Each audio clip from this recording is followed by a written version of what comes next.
واش الخوت واش العشران معكم مول السينما، واليوم رجعنا لكم فيديو جديد. الفيلم ديالنا كيبدا وسط الجبال ديال النرويج، في واحد المكان اللي عادي بزاف، من غير الناس اللي قلبهم محجر هما اللي كيقدروا يدخلوا لتما.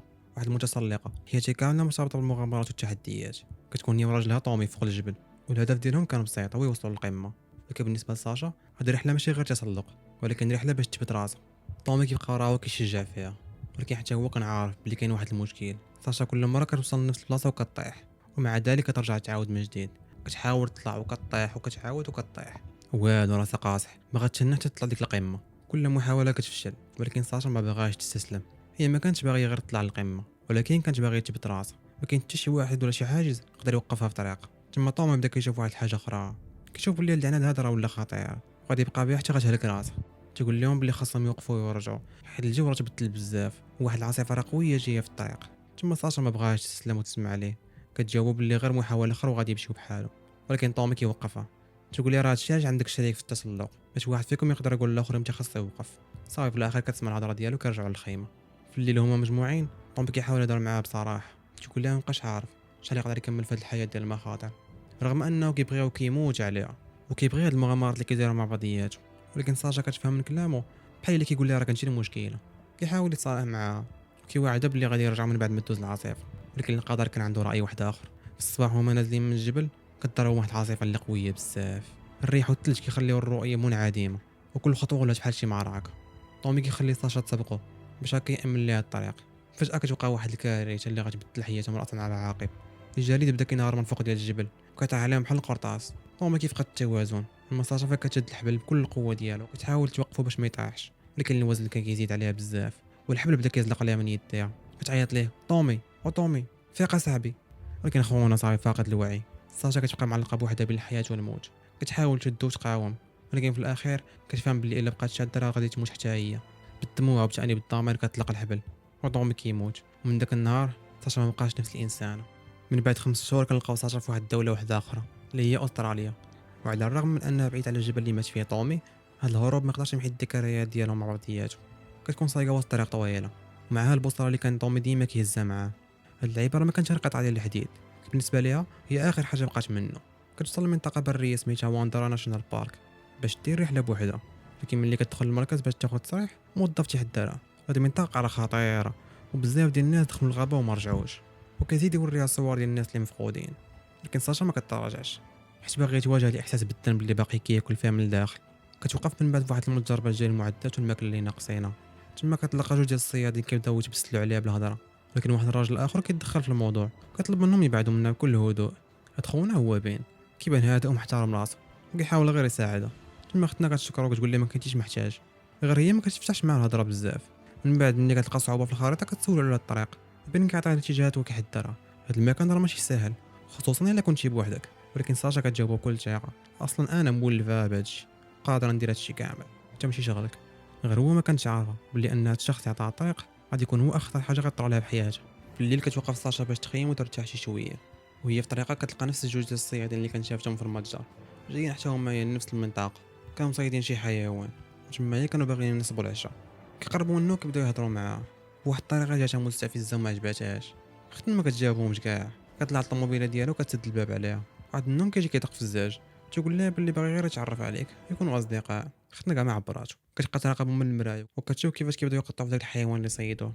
تما في ديك اللحظه كتفهم بلي افضل حاجه ممكن دير هي تبعد منهم. كتقرر تنعس في الطوموبيل وتكمل الطريق في الصباح. مع طلعت الشمس اختنا بدات كتوجد المعدات ديالها، كتخرج الكاياك ديالها، كتقرر تكمل الرحله في الواد. هنا كنكتشفوا بلي ساشا ماشي غير متسلقه جبال عاديه، عندها بزاف د المهارات. كتعرف تطلع في الجبال، تركب على الامواج، وتسوق الكاياك. وختنا كتسوق فيه بحال اللي متريني عليه بزاف د الوقت. كدوز وسط الماء والمناظر الطبيعيه، كتجلس شويه وكتشوف البصره ديال طومي، كتفكر في اخر اللحظات ديالهم بجوج فوق الجبل. بدات كتلوم راسها عاوتاني، حيت هي اللي اصرت انهم يكملوا. هاد الرحله هذه بالنسبه لها ما كانتش غير هروب، ولكن محاوله باش تواجه الماضي ديالها. في الليل ختنا كتنصب الخيمه ديالها. منين كتفيق في الصباح كتلقى واحد المفاجاه، الشكاره ديالها اللي فيها كاع المعدات اختفات. هاد الشكاره فيها تليفون، فيها الادوات باش تعيط للنجده، فيها كلشي اللي غادي تحتاج. ما لقات والو. كتبدا تقلب ولكن ما كتلقى والو. وهي داخله الخيمه باش تشوف واش باقا شي حاجه، كتسمع شي حركه كتقرب بشويه. تما كتلقى واحد الحنش كبير داخل. كتضربها بجريه وحده حتى كتوصل داك الكاياك. كتخرج مخلوعه ربي اللي عالم بها، وبقى عندها حتى شي حل مضي انها تكمل الطريق في هذاك الكاياك. دابا ولات بلا ادوات بلا تليفون بلا وسيله باش تطلب المساعده. من بعد مده كتلمح واحد الدخان طالع من وسط الغابه، كتحاول تقرب منه، كتلقى واحد الكوا صغير جا على العافيه. كتفرح حيت حسبات لقات شي انسان غادي يقدر يعاونها. كتبدا تعيط، واش كان شي واحد هنايا؟ شويه كيخرج واحد الشخص اللي هو باين نفس الراجل اللي كان ساعدها في الطريق، كيبان فرحان مني شافها كانه كان عارف اللي غادي تجي لعنده. تقول لها ما تخافيش، ان هاد الغابه هادي راه معروفه بالسرقه وبالحيوانات. خونا كيعرض على الماكله والماء، وهي بصح كتريح في طربعه. وتقول لها من الزهر ديالك انا اصلا ديما باش كنبغي نجي للغابه كنجيب معايا جوج ديال المعدات. خدنا في الاول كانت مخلوعه ما كانتش مرتاح، ولكن كيبان عليه راجل مزيان وكيتعامل طيب مع الناس. كيطيب لها الماكله، كيبقى يهضر معها، تقول لها بلي هو كيعرف الغابه مزيان، كيدوز فيها بزاف ديال الوقت بحال الدار ديالو الثانيه. حتى من المال اللي عطاه تيقول لها راني كنستخرجو من الاشجار. وهما كيهضروا بين بدا كيسولها على حياته. هو اصلا كيعرف انها كانت كتسلق الجبال، كيلاحظ انها حسات هادشي من بعد شي حادثه طرات ليها. كيسولها واش مازال كتفكري ترجعي للجبل. خدنا كتجاوب لا لا نيته، ولكن هو مازال كيزيد في الفضول ديالو. تقول لي علاش؟ واش بسبب الخوف ولا بسبب شي حادث كتهربي منه؟ تما ما بغاتش تدخل في التفاصيل، ولكن وصل الهضره هادي ملي كيدير واحد الغلطه صغيره، كيذكر واحد التفاصيل اللي ما كانش خصو يكون كيعرفهم. اختنا كتعاود ليه على الصيادين اللي كانوا جاو كيضايقوا فيها. خونا كيقول لها واحد الهضره بحال اللي كان حاضر معاها، راك درتي القرار الصحيح ملي بقيتي في الطوموبيل ديالك وما خرجتيش لعندهم. اختنا وجهها تزنق، كيفاش خونا عرف هذا الشيء؟ هي اصلا انا كنت بوحدي. دوك كيجاوب بزاف ديال التساؤلات، ما فهمتش البلان كيفاش. اصلا هي ما قالت ليه والو. ديك اللحظه الصوره بدات كتوضح ليها، كتقرر تمشي بحالها. قبل ما تخرج كتلاحظ واحد الحاجه غريبه، داك البراس اللي كانت دايره في يدها كانت خلاتها في الشكاره. شويه كتلقاها في اليد ديال بين البراس اللي كان عطاها ليها طومي. بقات كتشوف فيه تما باين عرف بانها صافي راه فهمات. بدا كيضحك واحد الضحكه شريره، تقول لها بطريقه بارده لقيتيه. باين هو اللي سرق على الشكاره ديالها، وراه ماشي غير سرق الشكاره، راه كان حاضرها ملي دارت اول خطوه في الغابه. كيشوف فيها شنو كانت كدير من الاول حتى الاخر. في ثواني الوجه ديال بين كيختفي، كيولي شخص واحد اخر. كيخرج السلاح ديالو، كيجيب الشكاره ديالو وكيرميها ليها. هي الشكاره ديالك، عندك فرصه باش تهربي. خدنا فهمت والو، انت كيفاش عندك فرصه باش تهربي؟ خونا كيشعل واحد الاغنيه بالتليفون ديالو، وتيقول لها ملي غتسالي الاغنيه اللعبه غادي تبدا. انا هو الصياد وانت هي الفارسه. كتركب في الكاياك وكتجدف بكل ما عندها. كاين في وسط واحد المنحدر كتقلب بها الكاياك، وكتضرب راسها مع الصخر. من بعد كتخرج للغابه وكتسمع صوت عائله قريبه ليها، فكتجري بجهتهم. هي فرحانه، كتبقى اخيرا غادي نلقى النجده ولا شي واحد غادي يعاونني. ملي كتوصل كتلقى غير واحد التليفون مخبي وسط الشجر، خدام فيه واحد الفيديو ديال الاب وام والولاد ديالهم. هذا كان غير فخ، وبين هو اللي حطو باش يجرها للبلاصه اللي باغي هوايا. واحد السام كيدوز من حداها، من بعد واحد اخر كيجرحها، فكتنقز من الحافه بلا ما كتردد. تما كتبقى تدردب في هذاك المنحدر حتى كتوصل للواد. تبقى تعوم حتى كتخرج لواحد الواد ضيق، وكتستعمل كاع الخبره ديالها في التسلق باش تخبى وسط الصخور. من بعيد كتشوف واحد القارب ديال بين، كتقرر باش تسرق وتهرب. كتسنى حتى كيدخل يعوم، هي كتمشي بلا صوت، كتبقى تمختار تمايا وكتغطس وكتعاود تطلع بشويه عليها باش ما ديرش الحس. ولكن غير كتقرب للقارب كتشد واحد المصيده حديديه من رجلها. بين كان حاسب كل خطوه، وكان عارفه بانها غادي تجي لعندو. كيجرها لعندو بديك السلسله ديال داك الفخ، وهي كتفاجئ بواحد الكليموجين ديال الفلفل حاره في وجهه. حتى كتقرر توصل للسلاح ديالو، ولكن هو كيسبقها. من بعد كيحيد ليها داك البخاخ اللي كان عنده وكيشدها، كيربطها في شجره وتيقول لها بلي هادشي راه ماشي لعبه وانما طقس. بالنسبه ليه الالم هو اللي كيحيد الخوف وكيبين القيمه الحقيقيه ديال الانسان. كيزير عليها مزيان بالحبال، كيبقى يراقبها وهي كتعذب. اما هو فراه كيتمتع بهاد الالم ديالها. في الغد كيربطها في الباطو ديالو وكيجرها معاه. في الطريق تقول لها بلي خدات سميتها من عند السجل ديال الحارس ديال المنتزه، وعرف كل شيء على طومي. الحادثه اللي طرا ليها في الجبل ديال الطرول. هو راه ماشي غير صياد، ولكن كان كيوجد لهاد المرض من اول مره شافها فيها. بين كيوصل بها لواحد الكهف مخبي وسط الغابه. من الداخل ساشا كتلقى اكثر من 20 جثه محفوظه تما ومعلقه، ومن بينهم العائله اللي شافت في الفيديو. تما كيكشف لها الحقيقه كامله، باللي هو الحرفه ديالو هي كيصيد الناس، كياكل منهم، وكيامن باللي الا كلا الكبده ديال الفارسه غادي ياخذ الروح ديالها والقوه ديالها. حتى السنان العاديين اللي باينين فمو راه ماشي حقيقيين، اما فمو فرا مخبيين لتحت. وسنانو الحقيقيين كاع مبرودين دايرين بحال شي قرش. وتيقول لها بلي الضحايا اللي فاتوا كاع ما قاوموا بزاف بحالها، داكشي علاش انت متميزه عندي بزاف. كيربطوها كيوجد محلول ديال الملح اللي غادي يرطب بها الجسم ديالها. حتى دوك الناس اللي كيعلقهم كيخليهم حتى كيترطبوا مزيان بحال كيصايب القديد. وهذاك اللحم هو اللي كيمشي يبيعو في السوبر مارشي. ساشا كتلاحظ الصوره ديالو وهو صغير مع عمو، كتحاول تلعب ليه العاطفه. كتقول لي انت كتشبه لماماك بزاف، وكتسول على امك كتقول لي فين هي دابا. تقول ليها بكل البروده بلي هي كانت هي اول فريسه غادي ناكلها، ودابا بقات معايا للابد. وزاد واحد ساشا بلي حتى هي غتكون بحال ماماه، ما عمره ما غيتخلى عليها، غادي يحافظ عليها في الجسم ديالو. ساشا كتحاول تقرب منه بالهضره، حتى كيولي وجهها حتى وجهه.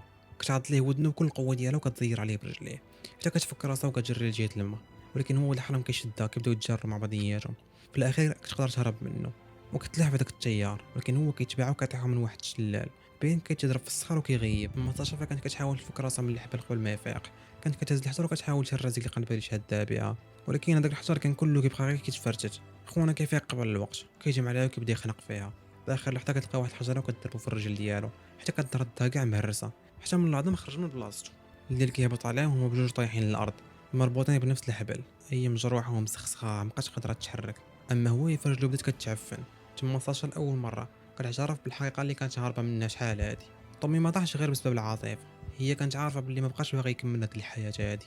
مع ذلك بقات كتدفع باش تمشي معاها، وملي بقى معلق قبل ما يموت هي اللي طلقات الحبل. ما عرفاتش واش كان باقي حي ولا لا. بين حاول يستمر الاعتراف ضدها وبقى يستفز فيها. ملي طلع النهار لقى رجلو غادي في الخسران، ولا بقى بحال هكا غادي يتعفن وغادي يموت غير راسو. دابا اللي بغاو يمشيو من هنا الطريق العاديه باش يخرجوا كتحتاج اكثر من 12 يوم. ساشا ما يقدرش دوز الطريق كامل وهي مربوطه بحال هكا، وحتى هو ما يقدرش يدوز من تما حيت رجلو مهرسه. الحل الوحيد اللي بقى ليهم هو يطلعوا في داك الحائط اللي قدامهم. واخا داك الحائط كان كله ضدانات ولكن يقدروا على لبسوه بجوجهم. كتقترح عليه يفك ليها يديها وهي غادي توجد ليه حزام وواحد الحلقه اللي غتعاونو في رجلو الصحيحه. تما بان كيوافق، ولكن كيبقاو مربوطين مع بعضيات. وتهدد تقول له والله وحاول تجي طيحيني، يا غادي نطلعوا بجوج يا غنطيحوا بجوج، انت اختار اللي بغيتي. كيبداو التسلق. ساشا الفوق وكتحمل اغلبيه الخدمه، اما بين فتابعها برجل وحده وكيدفع بها. واخا هو بين الحياه والموت كيبقى يستفزها وكيعاود يسولها على راجلها طومي. واش طومي ملي كان طايح بان بحال الا كان كيطير. ساشا كتحاول دير راسها ما سمعتوش وكتكمل التسلق. ملي كتوصل لواحد البلاصه كتحاول تفك الحسمه اللي رابطها هي وبين.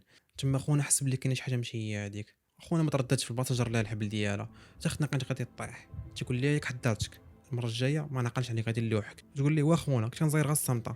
تقول لي غطلع معايا مقاده يا غنطيحوا بجوج. كتبدا ترخي في الحزام ديالها، هادشي كامل مخبي عليه وكتبدل الحزمه ديال الحبل. بين تما كيعاقبها وكيبدا يجرب فيها بكل القوه ديالو باش يطيحها، ولكن هاد المره الحزام كيفلت من الجسم ديالها. اما هي فكتبقى شاده بواحد الصخره، العقده كتفك اللي كانت شاداه. وبين كيطيح طاير من تمايا. خونا ما كيطيحش تيموت في البلاصه، راسو كاع كيتفرقع. هاد المره ساشا هي اللي اختارت تكون اللي غادي يبقى حي. دابا اختنا بقات قدامها اصعب مرحله، خاصها تطلع بوحدها بلا حبال وبلا معدات. يديها كانوا مجروحين والجسم ديالها كان صافي تقاعده حيت هي عيات بزاف، ما واكلاش ما شرب لا ما لا والو. اي غلطه غادي ديرها غادي تتبع بين طومي، ولكن اختنا صافي كتثبت وكتركز مزيان، كتمشي خطوه بخطوه حتى كتوصل للقمه. من بعد ساعات ديال المشي كتلقاها طوموبيله فيها جوج ديال البنات وكيوصلوها حتى لبلاكستون باي. ساشا كترجع عند الحارس ديال المنتزه وكتوقف قدام التصاوير ديال المفقودين وكتقول ليه انا عارف فين كاين هاد الناس كاملين.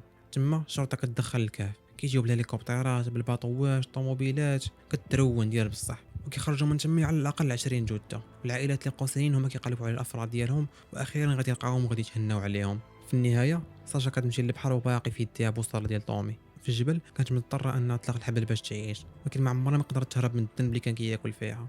دابا كتبوس البوصله وكتلوحها في المواج وكتخلي الماضي يمشي. هنا الفيلم ديالنا سالا. ما تنساوش تخليو لايك سبسكرايب وشي كومونتير زوين. تهلاو.